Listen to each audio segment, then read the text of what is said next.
Latest episode দেখুন একদম add free.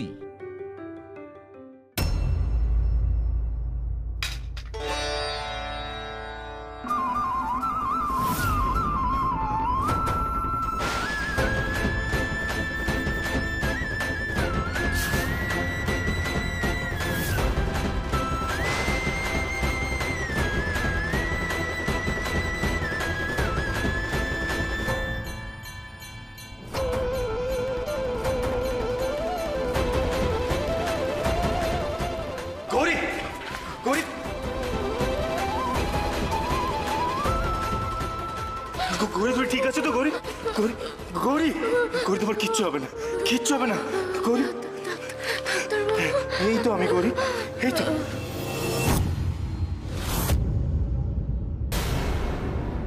Gauri Gauri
হ্যাঁ বলো।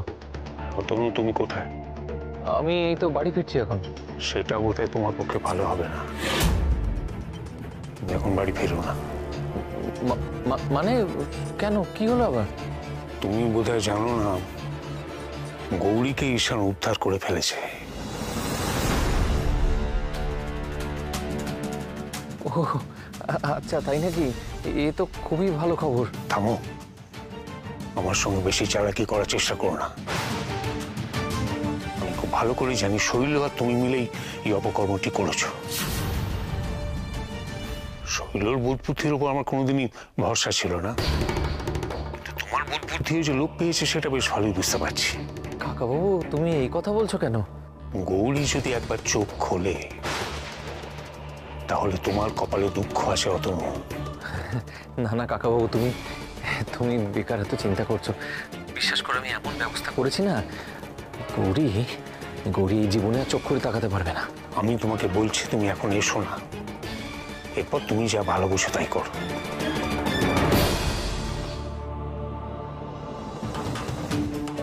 ঈশান গৌরীকে খুঁজে পেয়েছে সে তো না হয় বুঝলাম, গৌরী বেঁচে আছে না মারা গেছে সেটা জানা আমার বেশি দরকার।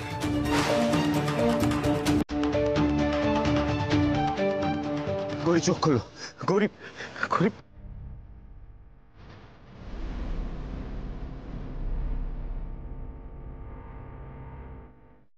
গৌরী গৌরী আমার দিকে তাকাও। গৌরী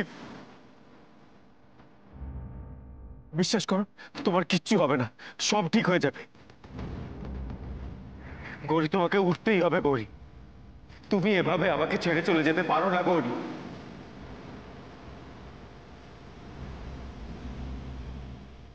গৌরী প্লিজ ওঠো, আমায় ছেড়ে যেও না। গৌরী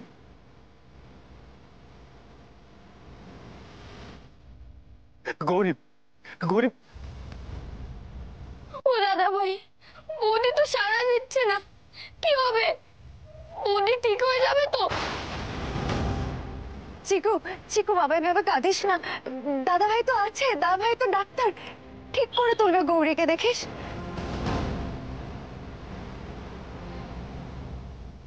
গৌরীকে নিয়ে এভাবে এখানে বসে থাকবি নাকি? ওকে হসপিটালে নিয়ে যেতে হবে, একবার চেষ্টা করতে হবে। চল না, কেন বসে থেকে লাভ নেই, সময় নষ্ট হচ্ছে। তুমি তো ডক্টর, তুমি কি বুঝছো যে গৌরীর এখানে ট্রিটমেন্ট সম্ভব?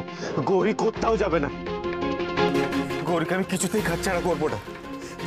গৌরী শুধু আমার কাছে থাকবে, শুধু আমার কাছে থাকবে। কিন্তু ভাই, নীলা, একটু এদিকে এসো। গৌরী আমার দিকে তাকাও। গৌরী, গৌরী, গৌরী। বলছে যে এইভাবে গৌরীকে ওখানে ফেলে রাখলে তো ওকে বাঁচানো যাবে না। শান ডাক্তার আমি মানছি, কিন্তু ওর তো মাথা ঠিক নেই। কি করবো বলো তো নীলা, তুমি তো দেখতেই পাচ্ছ শান কোনো কথাই শুনতে চাইছে না। আমি তো একটা অন্য কথা ভাবছি, হসপিটালে নিয়ে গিয়েও কি কোনো লাভ হবে? যা মনে হচ্ছে শান্তর পালসও খুঁজে পাচ্ছে না।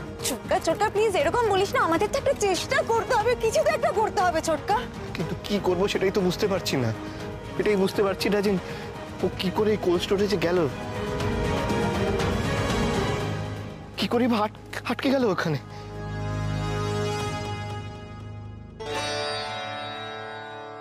গৌরী, গৌরী চোখ খোলো। গৌরী যে সাড়া দিচ্ছে না সাধু বাবা। গৌরী, গৌরী। একমাত্র তুমিই পারবে তাকে ফিরিয়ে আনতে, কারণ তোমার সঙ্গেই তো তার সংযোগ। তোমার কপালের সঙ্গেই জড়িয়ে আছে তোমার স্ত্রীর ভাগ্য। গৌরী, গৌরী আমার দিকে তাকাও। গৌরী, গৌরী, গৌরী চোখ খোলো। গৌরী চোখ খোলো, চোখ খোলো। হে দেবাদিদেব, যবে থেকে তুমি আমাকে স্বপ্নে দেখা দিয়েছ, তবে থেকে আমি তোমাকে তুষ্ট রাখার আপ্রাণ চেষ্টা করে যাচ্ছি। তুমি যদি আমার এই আরাধনায় এতটুকুও সন্তুষ্ট হয়ে থাকো, তবে আজ আমার প্রার্থনা তোমাকে পূরণ করতেই হবে। আমার সন্তানের সঙ্গে তোমার এক অদ্ভুত সংযোগ, সে সংযোগের মানে বোঝার ক্ষমতা আমার নেই। আমি চিরকাল তাকে ভয় পেয়ে এসেছি, কিন্তু আজ আমি তোমার কাছে ভিক্ষে চাইছি ঠাকুর। তুমি দেখো গৌরী যেন সুস্থভাবে ঘরে ফিরে আসে। আমার ছেলেটা যতবার বিপদে পড়েছে, গৌরী নিজের কথা না ভেবে, নিজের পরোয়া না করে ততবার আমার ছেলের বিপদে ঝাঁপিয়ে পড়েছে। তুমি দেখো ঠাকুর, আজ যেন আমার শান হোক, সেভাবে গৌরীকে ফিরিয়ে আনতে পারে।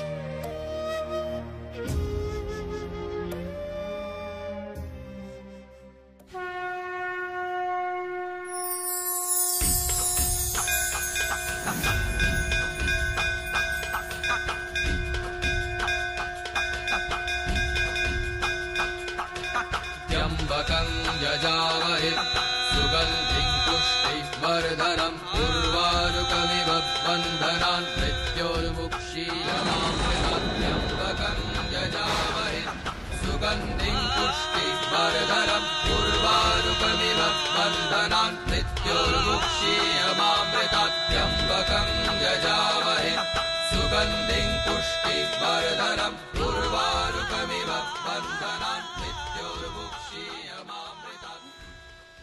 ডাক্তারবাবু,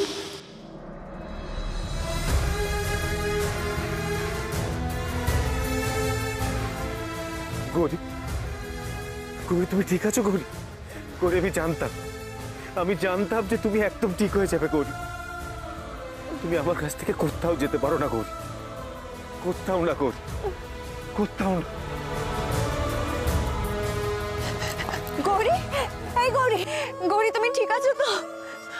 আমি এটাই ভাবছি যে এরকম একটা অলৌকিক ঘটনা ঘটলো কি করে, যে মানুষটা সারা রাত ওরকম ফ্রিজের মতো ঠান্ডায় জমেছিল, সে হঠাৎ চোখ খুললো, তাও আবার কোনো ওষুধ ছাড়া। শালাবাবু, একটু ভালো করে চেক আপ করো না। আমার তো মাথাতেই ঢুকছে না, এটা কি করে সম্ভব? এত অল্প সময় জ্ঞান ফিরে গেল।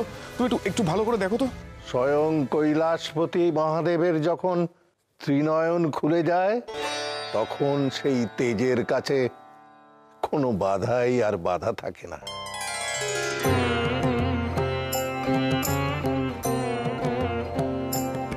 তার লীলায় অসম্ভব সম্ভব হয়।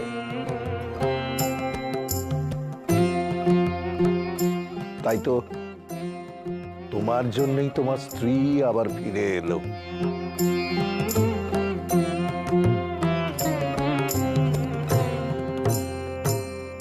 কি সব বাজে বাজে কথা বলছেন আপনি? বাইরে এসে গৌরীর বডি টেম্পারেচার নর্মাল হয়েছে, তাই ওর অর্গানগুলো আবার কাজ করছে। এতে এত বাজে বকার কি আছে? এই ত্রিনয়ন আবার কি? কিন্তু ভাই, তোর কপালে দেখো, দেখ চটকর কপালে একটা ত্রিনয়নের মতো দাগ না?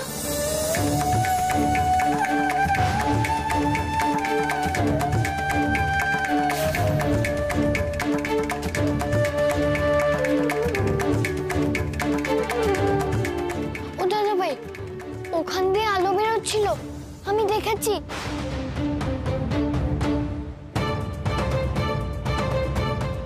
তারপরেই মৌলি চোখ খুললো।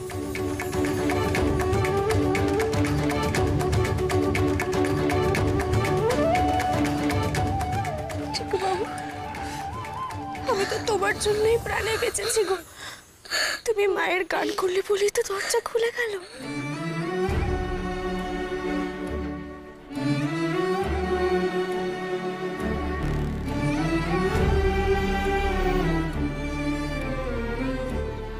কিরে শান, কাউকে খুঁজছিস?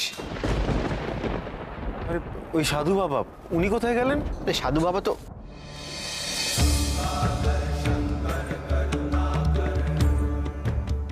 সত্যি তো, সাধু বাবা তো এখানে নেই। যা, উনি চলে গেলেন কাউকে কিছু না বলে। একবার ওনাকে প্রণামটুকুও করা হলো না যে। হ্যাঁ, আমারও কয়েকটা প্রশ্ন ছিল ওনার কাছে। আচ্ছা ঠিক আছে ঠিক আছে, এসব কথা আবার পরে হবে। এখন বাড়ি চলো সবাই।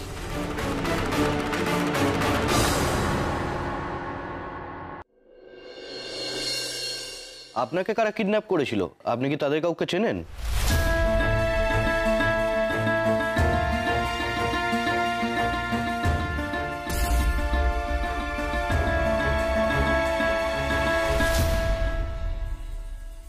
যা, এখনো বেঁচে আছে? এত কিছুতেও মরল না? সত্যি কই মাছের জান, মারলেও মরে না। কি হয়েছে কি হয়েছে? গৌরীর কি হয়েছে? ও ঠিক আছে তো? ওরে বাবা রে বাবা, আমার যা চিন্তা হচ্ছিল কি বলবো।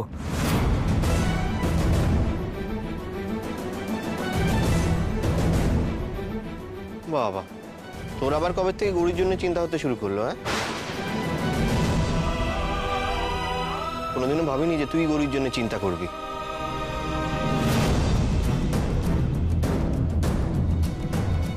গৌরী যে আমার মাথা ব্যথা, তাই মাথা ঘামাতে বাধ্য হচ্ছি। এইভাবে বলছিস কেন? গৌরী আমাদের পরিবারের বৌমা।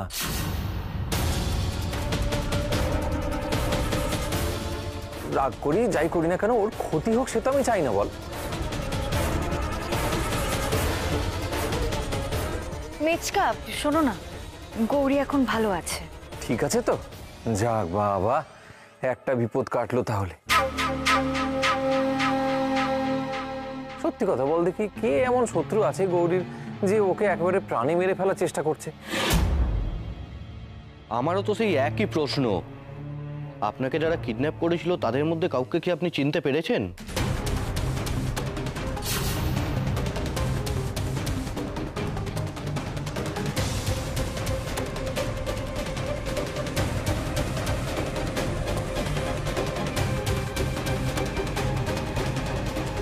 না, তাদের কাউকে আমি চিনতে পারিনি।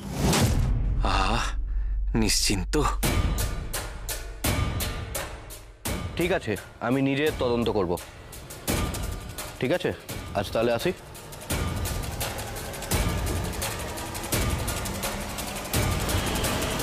আচ্ছা মেজদা, একটা কথা বলতো, তুই রাত্রিরে কোথায় ছিলিস? না মানে আমরা গৌরীকে খোঁজার জন্য বেরোচ্ছিলাম, তখন তোর কথা জিজ্ঞেস করলাম, জানতে পারলাম যে তুই নাকি বাড়িতে নেই।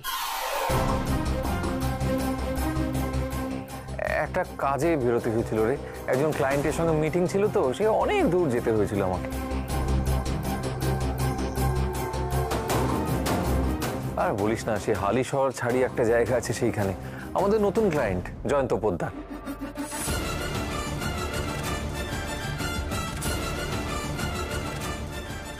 বাবা, আমি আগে থেকে সুন্দর একটা গল্প সাজিয়ে রেখেছিলাম, কেউ সন্দেহ করবে না। চল গৌরী, এবার ঘরে চল, একটু বিশ্রাম নিয়ে নে। যাবো ঠাম্মি, কিন্তু তার আগে আমার মেচকার সঙ্গে কিছু কথা আছে।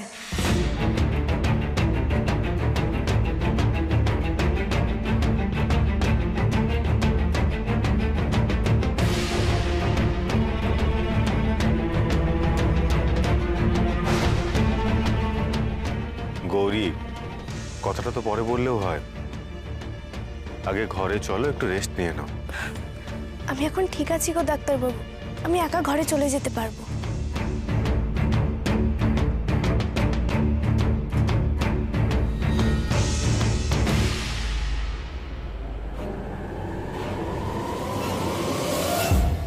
তুমি এরকম কেন করলে মেচকা? কি কি কি করেছি কি আমি?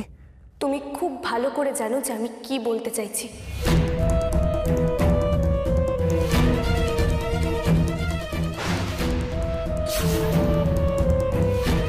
এটা কার আমি কিন্তু খুব ভালো করে জানি মেচকা। আমি এবার বুঝতে পেরেছি তুমি নিশ্চয়ই কোনো অন্যায় করেছো, আর সেটা চাপা দেওয়ার জন্যই আমার মুখ বন্ধ করে দেওয়ার চেষ্টা করেছিলে তুমি। তোমার দেখছি আঘাত পেয়ে মাথাটা একেবারেই খারাপ হয়ে গেছে, যা নয় তাই বলে যাচ্ছ না আমাকে। তুমি কি ভেবেছো মেচকা আমি গ্রামের মেয়ে, বোকা, যা বোঝাবে তাই বুঝে যাব, তাই না? মেচকা, আর কাউকে ভয় না করো, অন্তত মাকে একটু ভয় করো। ভুলে যেও না, যে অন্যায় করে মা কিন্তু তাকে ছেড়ে দেয় না। আজ নয়তো কাল তাকে তার ভাগের শাস্তি পেতেই হয়। তোমার কাছে এখনো সময় আছে মেচকা, শুধরে যাও তুমি, নিজের ভুলের জন্য একটু অনুতাপ করো। আমি শুধু চুপ করে গেছি আজ সংসারে শান্তির কথা ভেবে, কিন্তু আমি আর চুপ করে থাকবো না মেচকা। গৌরী, চলো।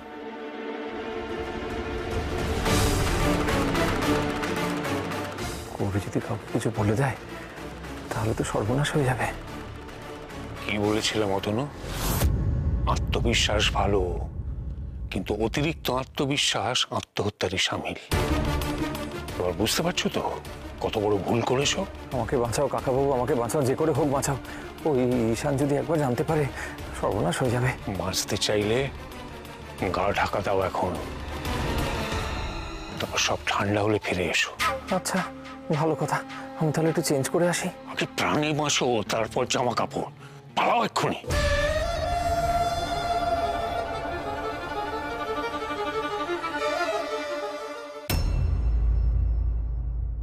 সত্যি বলছি ছোট ঠাম্মি, আমরা তো সব আশাই ছেড়ে দিয়েছিলাম, এমনকি ভাইও গৌরীর পালস পাচ্ছিল না। আমরা ওকে হাসপাতালে নিয়েই যেতাম বটে, কিন্তু বিশ্বাস করো আমরা কেউ ভাবতে পারিনি যে গৌরীকে আমরা আবার ফিরে পাবো। আর ঠিক তখনই এই ঘটনাটা ঘটলো জানো। মা ঘুমটা কালী কৃপায় গৌরী আবার ফিরে এসেছে। আমরা সব সময় মাকে ডেকেছি, শুধু মাকে ডেকেছি মন প্রাণ দিয়ে। আমার তো শুনেই বুক ধরপড় করছিল। আজকে অনেক বড় একটা ভাড়া কেটে গেছে। ঠাকুরকে শয়ন দেবার সময় অত কথা ভাবিনি, হঠাৎ করে না প্রদীপটা নিভে গেল, বুকটা কেঁপে উঠেছিল। তখনও তো ভাবিনি আমাদের গৌরী এত বড় একটা বিপদের মধ্যে পড়েছে। বিপদ বলে বিপদ? নীলা যা বললো সেটা তো শুনেই আমার হাত পা ঠান্ডা হয়ে যাচ্ছিল। যাক বাবা, গৌরী ফিরে এসেছে এই ঢের।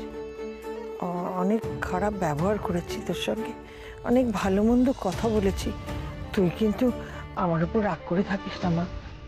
না ছোট ঠাম্মি, তুমি কখনো এমন কথা বলবে না। আমি তোমার উপর কখনো রাগ করে থাকতে পারি? তোমরা সবাই মিলে প্রার্থনা করেছো বলেই তোমার মুখ তুলে চেয়েছে, আর আমি ফিরে এসেছি। নাও তো, অনেক হয়েছে, এবারে চলো একটু বিশ্রাম নেবে, খুব ধকল গেছে তোমার উপর দিয়ে।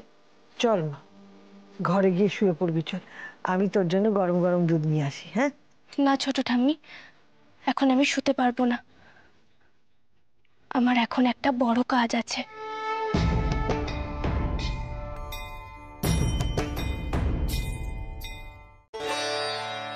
না গো, আমি জানতাম মা তুমি আমাকে ঠিক রক্ষা করবে, আমি জানতাম গো। তুমি তো জানো আমি নিজের জন্য কখনো কিচ্ছু চাইনি, কিন্তু তুমি তাও আমাকে রক্ষা করেছো গো। কিন্তু তুমি কিভাবে রক্ষা করলে আমি এখনো বুঝতে পারছি না গো, কেমন জানি রহস্য থেকে গেল। সত্যি এটা একটা রহস্য। এমন কিছু ঘটনা ঘটলো যেটা যুক্তি দিয়ে ব্যাখ্যা করতে একটু সময় লাগবে। যাকে ও মা, আমার না খুব ইচ্ছে হচ্ছে গো, আজ আমি নিজে হাতে আরতি করব।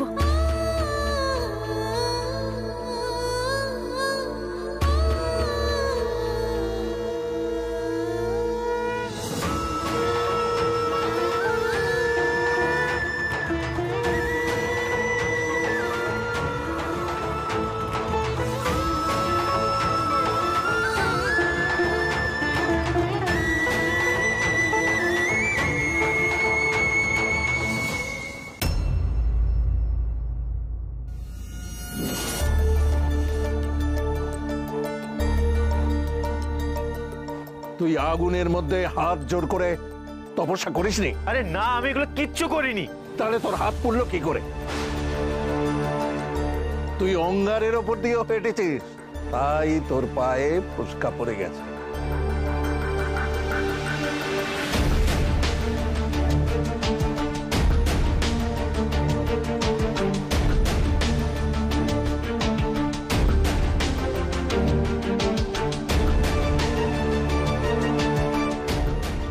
ছটকর কপালে একটা ত্রিনয়নের মতো দাগ না?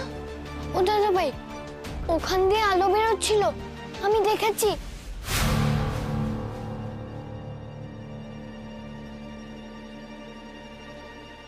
গরিব গরিব, সব কি হচ্ছে বলো তো?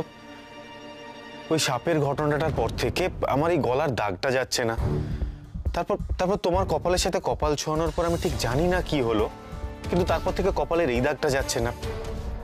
এগুলো কি হচ্ছে বলো তো? খুব আশ্চর্য না? এতে আশ্চর্যের কি আছে ডাক্তারবাবু?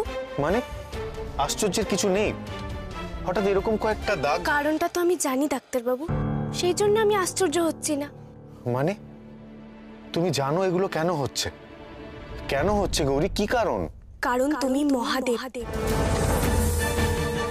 নীলকণ্ঠ। তোমার এই ত্রিনয়ন আর গলার নীলকণ্ঠই তো তার প্রমাণ দিচ্ছে।